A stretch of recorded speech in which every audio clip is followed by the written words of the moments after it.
Hi there. Most Java beginners know what a class is, but get totally confused between object and object reference. In this video, I will explain both with a super simple example so you will never forget it again. Okay, let's start. First, what is an object? In Java, a class is like a blueprint, and object is the real thing created from that blueprint. Let's take an example. Now, in this example, this dog class is just a design. But when we write dog D equal to new dog, now we are creating an object in memory, a real dog with its own name and age.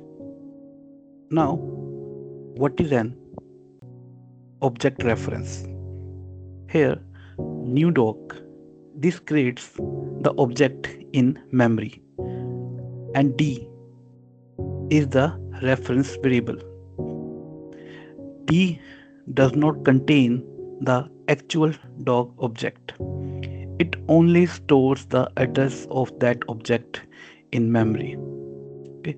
Now, if I go with simple real life example, now your house is object and your home address written on paper is reference. Okay. You don't carry your house with you.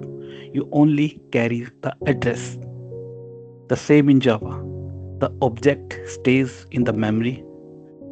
The reference stores where it is. You can have multiple references to one object, like dog D1 equal to new dog and dog D2 equal to D1. D1 is a reference. D2 is another reference, both pointing towards the same object in the memory. If I write D1 dot name equal to Tommy and print D2 dot name, that is the different reference, and you can see when I run this, it will print Tommy because both references are pointing towards the same object. Now, many beginners think that dog D2 equal to D1 and dog D1 equal to new dog, it will create two different objects. No, that is wrong. We are creating only one object. We just copied the reference, not the object. Okay, so just remember, if I use this sign equal to, it copies the address, not the object.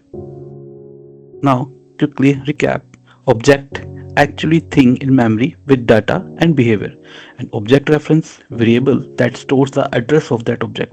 You can have many references pointing to the same object. Equal to usually copies the reference, not the object. If you remember house versus house address, you understand objects and references. Okay. Now, in the comments, write a small Java code where you create one object and two references pointing to it. I will check your answers and reply to all of them. And if you want more simple Java and OOP explanation like this, make sure to subscribe and check my Java Basics playlist. If this video saved your time, smash that like button and don't forget to subscribe. Thank you.